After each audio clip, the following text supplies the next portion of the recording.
Good morning students, welcome to TSN online education platform. आज हम पढ़ेंगे आपकी हिंदी विषय की पाठ्य पुस्तक बसंत भाग 2 का पाठ 4। ये एक कविता है जिसका शीर्षक है कठपुतली। इसके लेखक हैं भवानी प्रसाद मिश्र। कविता पाठ से पहले लेखक परिचय जानते हैं। भवानी प्रसाद मिश्र, जिनका जन्म 29 मार्च 1913 और मृत्यु 20 फरवरी 1985 को हुई, हिंदी के प्रसिद्ध कवि तथा गांधीवादी विचारक थे। भवानी प्रसाद मिश्र दूसरे ताड़ सप्तक के एक प्रमुख कवि हैं। मिश्र जी विचारों, संस्कारों और अपने कार्यों से पूर्णतः गांधीवादी हैं। गांधीवाद की स्वच्छता, पावनता और नैतिकता का प्रभाव उसकी झलक भवानी प्रसाद मिश्र की कविताओं में साफ देखी जा सकती है। उनका प्रथम संग्रह गीत फरोश अपनी नई शैली, नई उद्भावनाओं और नए पाठ प्रवाह के कारण अत्यंत लोकप्रिय हुआ। अन्य रचनाओं में गीत फरोश, चकित है दुख, गांधी पंचशती, अंधेरी कविताएं, बुनी हुई रस्सी, व्यक्तिगत, खुशबू के शिलालेख, परिवर्तन जिए, त्रिकाल संध्या, अनाम तुम आते हो, ईदनम मम, शरीर कविता, फसलें और फूल, मानसरोवर दिन, संप्रति, नीली रेखा तक और कालजयी हैं। 1972 में बुनी हुई रस्सी नामक रचना के लिए साहित्य अकादमी पुरस्कार सहित इन्हें अनेक प्रतिष्ठित सम्मान और पुरस्कारों से विभूषित किया गया। उनकी कविताओं में नए भारत का स्वप्न झलकता है। उनकी कविताएं परिवर्तन और सुधार की अभिव्यक्ति हैं। उन्होंने स्वयं को कभी निराशा के गर्त में नहीं डूबने दिया। आज़ादी के आंदोलन में बढ़ चढ़कर हिस्सा लिया तो बाद में तानाशाही के खिलाफ भी आवाज़ बुलंद की। इन्होंने आपातकाल का विरोध किया।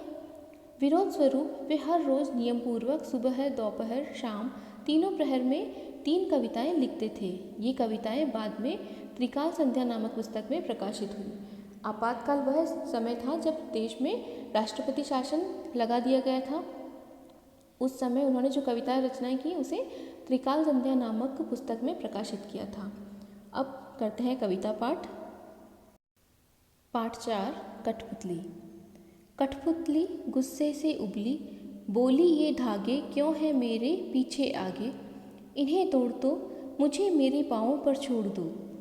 सुनकर बोली और कठपुतलियाँ कि हाँ, बहुत दिन हुए हमें अपने मन के छंद छुए।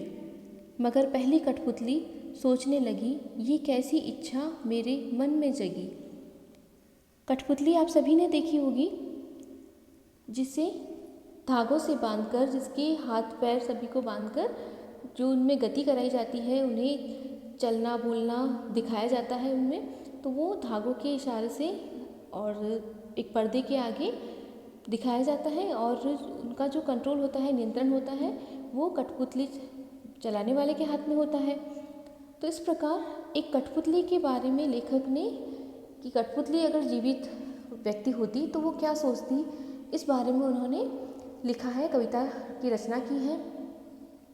तो एक बार एक कठपुतली गुस्से से उबली, बहुत ज़्यादा नाराज़ होकर, गुस्सा होकर बोली कि ये धागे क्यों है मेरे पीछे आगे, कि मेरे सब तरफ इन धागों से बांधकर मुझे चलाया जाता है, तो ये धागे से मुझे क्यों बांधा गया है, मेरे आगे पीछे इन धागों को क्यों रखा गया है, क्यों बांधा गया है मुझे, इन्हें तोड़ दो, मुझे मेरे पाँवों पर छोड़ दो। तो आगे वो कहती है कि इन धागों को तोड़ दो और मुझे अपने आप आत्मनिर्भर बनने दो, मुझे अपना कार्य स्वयं करने दो इन धागों को तोड़कर। जब उसने ऐसा कहा तो उसके साथ की जो और भी कठपुतलियाँ थीं, वे भी बोली उसकी बात सुनकर कि हाँ, बहुत दिन हुए हमें अपने मन के छंद छुए। छंद छूना यानी कि अपने मन के कार्य करना, अपनी इच्छा स्वरूप जीना।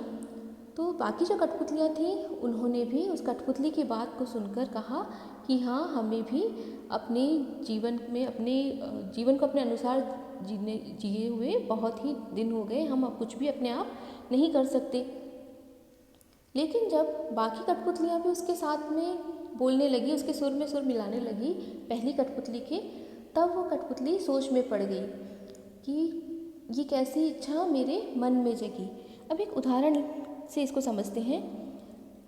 मान लो आप मना करते हैं किसी काम के लिए, जैसे स्कूल में ही आप मना करते हैं कि कोई विषय जो आपको पसंद नहीं है, या आप रोज़ रोज़ स्कूल आना आपको पसंद नहीं है, तो आप ये कहते हो कि कितने दिनों से हम यही काम कर रहे हैं, तो हमें अपने आप पढ़ने दो, हमें अपने आप पर छोड़ने दो, सारा काम अपने आप करने दो, हमें स्कूल या मुझे स्कूल नहीं आना है, रोज़ रोज़ स्कूल आना मुझे पसंद नहीं है। तो इस प्रकार आपकी बात सुनकर आपके जो आसपास हैं, जो भी मित्र हैं आपके या आपके साथ बैठे हैं, वे सब भी ऐसा ही कहने लगते हैं, आपकी बात में हाँ मिलाते हैं, और वो भी ये सोचते हैं कि हम भी स्कूल नहीं जाएंगे या कोई भी कार्य हम भी नहीं करेंगे। तो एक तरह से आप उन सभी के लीडर हो जाते हैं, नेता बन जाते हैं। लेकिन जब जिम्मेदारी आती है किसी काम के लिए, तो व्यक्ति ये सोचने पर मजबूर हो जाता है कि वह जो कार्य कर रहा है क्या वो सही है, क्या उसका असर, क्योंकि वो जो भी कार्य करेगा उससे उसके साथ के जो व्यक्ति हैं, जो भी उससे जुड़े हुए लोग हैं, वो भी वैसा ही करेंगे।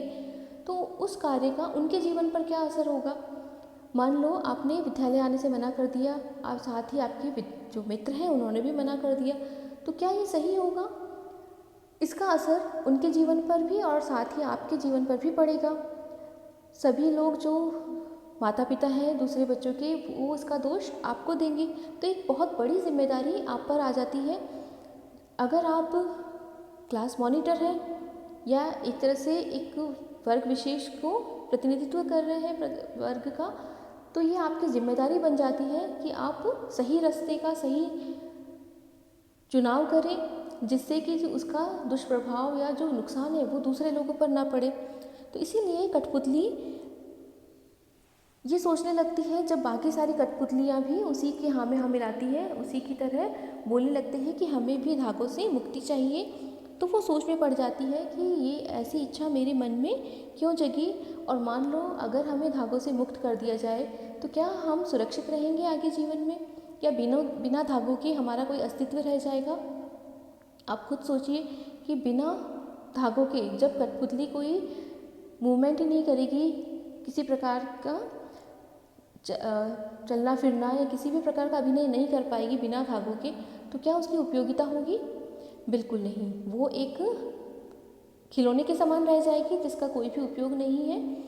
बिना चलाए वो कुछ भी काम अपने आप से नहीं कर पाएगी। तो ऐसे में बहुत बड़ी जिम्मेदारी उस कठपुतली पर आ जाती है, और वो इसीलिए सोचने लगती है कि ये इस तरह की इच्छा मेरे मन में आज क्यों जगी। तो ये थी कविता कठपुतली।